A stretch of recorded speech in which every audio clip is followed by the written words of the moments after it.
these brothers my guys. Know that we fly, know that they ride or die.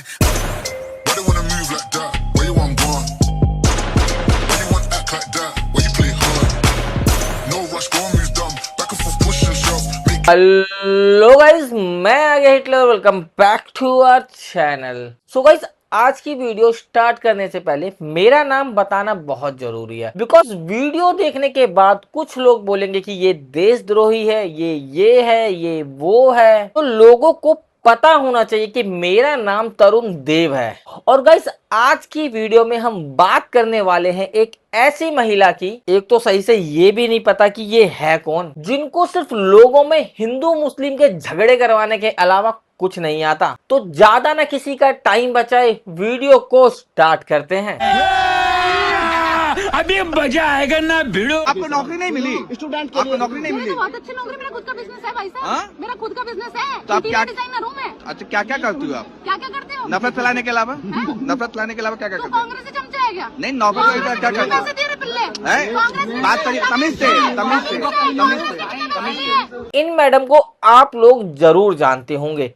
इनका नाम है रिद्धिमा शर्मा। इनको दो चीजों से बहुत प्रॉब्लम होती है। ओ सॉरी, दो नहीं, तीन चीजों से बहुत प्रॉब्लम होती है। पहली चीज, मुस्लिम लोग। इसको लगता है कि मुस्लिम लोगों की वजह से हमारा देश खतरे में है। और दूसरी चीज, जो व्यक्ति इनकी फेवरेट पार्टी का अंधभक्त नहीं होगा वो देशद्रोही है। और तीसरी, ये खुद है देश के लिए प्रॉब्लम। अगर देश में कुछ अच्छा काम हो रहा होता है तो इनका काम होता है वहां जाकर उस काम को खराब कर देना और लोगों से उसके लिए गालियां खाना। और गाइस, मुझे तो ऐसा लगता है कि अपने ब्रेकफास्ट, लंच और डिनर में खाने की बजाय गालियां ही खाती होंगी। मोहब्बत भी एक मोहब्बत है और ये मोहब्बत भी एक इबादत है। आहा आहा। अरे ये कौन सा चैनल चालू हो गया दीदी का? मुझे तो भाई पहले से ही लगता था कि दीदी में कोई झोल है। ये दिखती कुछ और है और लगती कुछ और है। तो हुसैन साहब, आपका यहाँ पर क्या काम है? आप बाजारों पे जाओ ना, या सिर्फ और सिर्फ हिंदू मंदिरों से खाना होता है तुम लोगों को? तुम लोगों की आदत होगी, तुम मूर्ति भी हमारी फोड़ोगे और तुम हमारे ही मंदिरों से खाओगे, लेकिन तुम लोगों को मैं बर्दाश्त नहीं करूंगी, बिल्कुल ध्यान रख लेना। एक मंदिर के बाहर एक मुस्लिम व्यक्ति हमारे ही मंदिर से रिलेटेड चीजें बेच रहा है या फिर कोई काम कर रहा है, और वो भी एकदम सही तरीके से, बिना किसी भेदभाव के। बट इन दीदी के है कीड़ा, और वो कीड़ा गया उछल। अब तो दीदी को मंदिर के अंदर हिंदू मुस्लिम का झगड़ा करना ही पड़ेगा। फिर कहते हैं कि झगड़ा मुस्लिम लोग करते हैं। पहले खुद को भी तो सुधारो भाई। मुझे तो लगता है कि ये दीदी किसी दिन किसी से गुच्छों में पिटेंगी। मैं इनका फ्यूचर पहले ही देख चुका हूँ। इन हरामखोरों ने इतने जुर्म करे। ये मंदिर के अंदर तो पढ़ता था कुरान, और वहाँ पर अगर इसका कोई विरोध कर देते कि जी आप मस्जिद के अंदर भी पढ़ो, तो ये उनको जेल में फेंक देता था। इतना हरामखोर आदमी था। अरे कौन भौंक रहा है ये बदतमीज? आप कहते थे कि जी बापू तो चरखा चलाता था, बापू की तो आंतें दुखती थी, बापू के तो हार्ड कांपते थे। बापू के हार्ड एकदम स्ट्रेट रहते थे, सीना तान के खड़ा रहता था अंग्रेजों के सामने। तो आप जैसे ही कोई जवान लौंडिया दिख गए, आजा कमर झुक गई, कंधे झुक गए।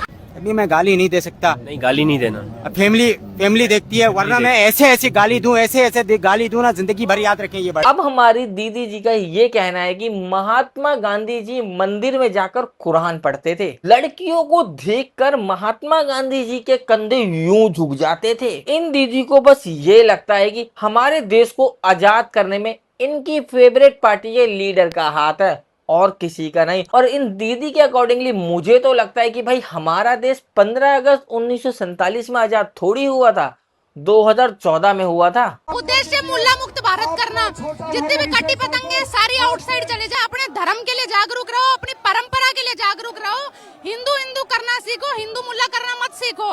मुल्ले आपके दुश्मन है, ये आप मान लो, और जितने तुम जागरूक रहोगे उतने ही तुम जिंदा रहोगे। इनके अकॉर्डिंगली हिंदुओं को मुस्लिम से बहुत ज्यादा खतरा है। अब इन दीदी को कौन बताए कि इस देश को खतरा मुस्लिम लोगों से नहीं है, इस देश को खतरा इन जैसे लोगों से है जो कि सिर्फ हिंदू मुस्लिम के झगड़े कराने के अलावा कुछ नहीं जानते हैं। देश हमारा भी तो है। हमने कहा कभी देश। क्या नाम है भाई साहब आपका? नाम नाम क्या है मेरा आपका? नाम है मोहम्मद दीपक। मोहम्मद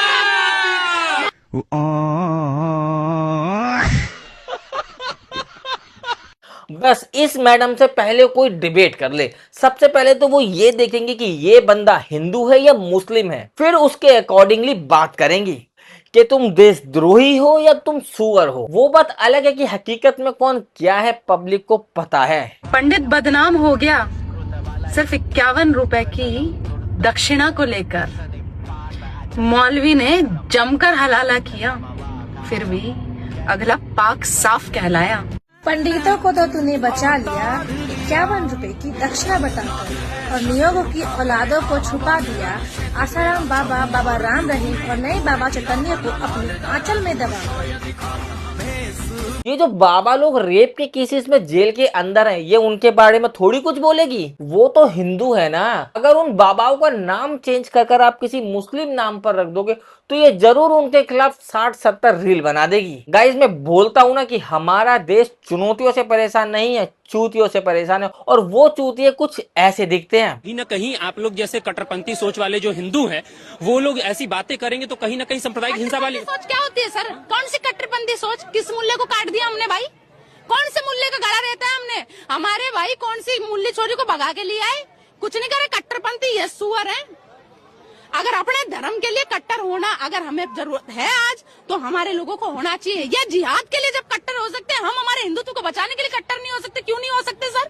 कट्टरपंथी सोच मैडम, जो आप जगह जगह जाकर हिंदू मुस्लिम के झगड़े फैलाते हो ना, उसे कट्टरपंथी सोच कहते हैं। और जो आप बोलते रहते हो ना कि मुझे मुल्ला मुक्त भारत देश करना है, ये कट्टरपंथी सोच होती है। एक्चुअल में भारत से आप जैसे लोगों को मुक्त करना चाहिए, तब जाके इस देश का भला होगा। हमारा देश एक ऐसा देश है जहां पर हर धर्म के लोग एक साथ रहते हैं, चाहे वो हिंदू हो, मुस्लिम हो, सिख हो, ईसाई हो, चाहे वो कोई सी भी लैंग्वेज का हो।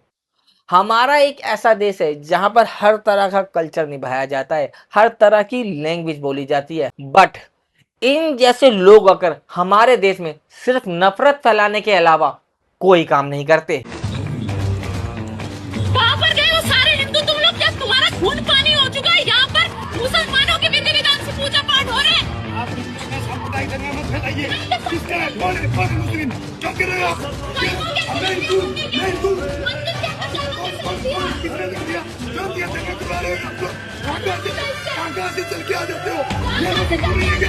ये लोग हिंदू नहीं है क्या? अरे तुम नहीं है क्या? हमें तो नहीं हो। बिल्कुल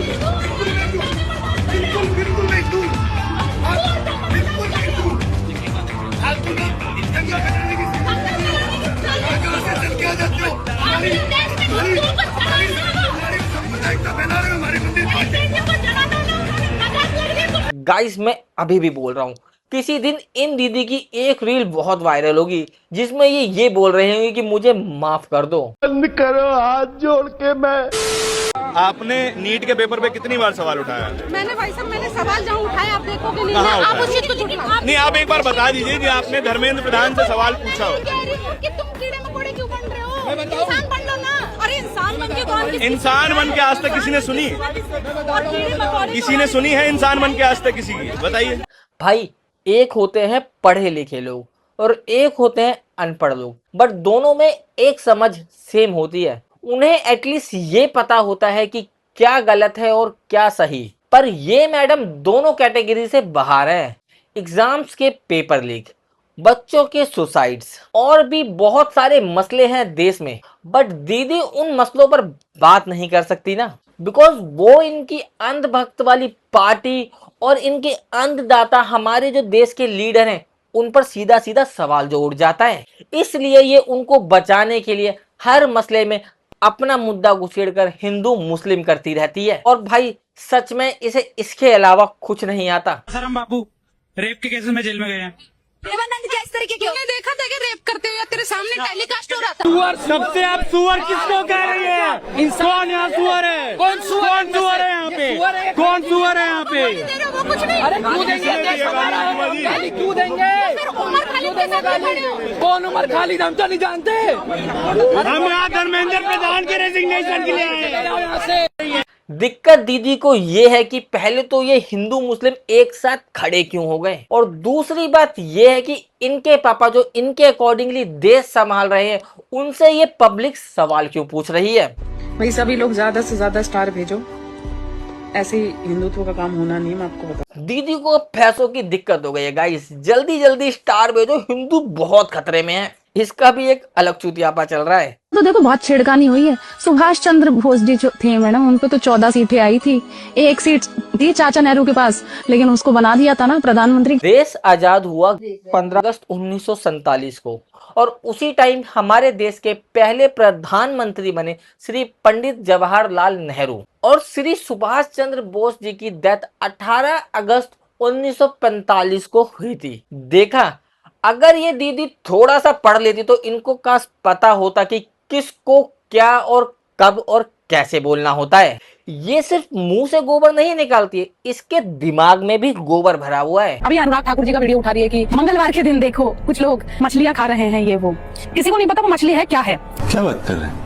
हमें अभी तक नहीं पता, तो हम इस चीज पर कोई टिप्पणी नहीं करेंगे। मैं बता देता हूँ आपको, आप भी सेटिस्फाई हो जाओगे। मांस भी है, मछली भी है, भात भी है, सब खा रहे हैं। मतलब ये बंदा अपने मुंह से बोल रहा है कि यहाँ मांस भी है, मछली भी है, दाल भात भी है, सब खा रहे हैं। चलो खा रहे हैं कोई बात नहीं, बट भगवा कलर का कपड़ा पहनकर, वो भी मंगलवार वाले दिन खा रहे हैं। फिर भी इस दीदी को इस बात पर कोई टिप्पणी नहीं देनी, क्योंकि अब वो दोनों सेम पार्टी के जो निकले। हिंदुओं को बचाने का बेड़ा इन लोगों ने ही तो उठाया है। मतलब सही है भाई इनका भी, तुम करो तो चमत्कार और हम करें तो बलात्कार। बाकी गाइस देखो, मैं आज की वीडियो यहीं पे खत्म करता हूँ। गाइस ऐसे लोगों से आपको कम से कम 100 किलोमीटर दूर ही रहना है, बिकॉज इनको हर जगह सिर्फ एक ही काम आता है, नफरत फैलाना। और गाइस आप लोग खुद समझदार हो, आपको खुद को पता है कि क्या सही है क्या गलत है।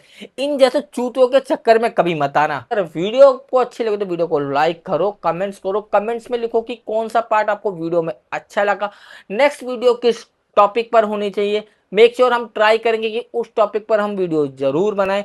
बाकी गाइस अगर आप इस चैनल पे नए हो तो गाइस नीचे एक लाल कलर का बटन होगा, हिंदू मुस्लिम को साइड रखते हुए, इस देश को एक बनाते हुए, इस लाल कलर के बटन पर क्लिक हो जाना चाहिए।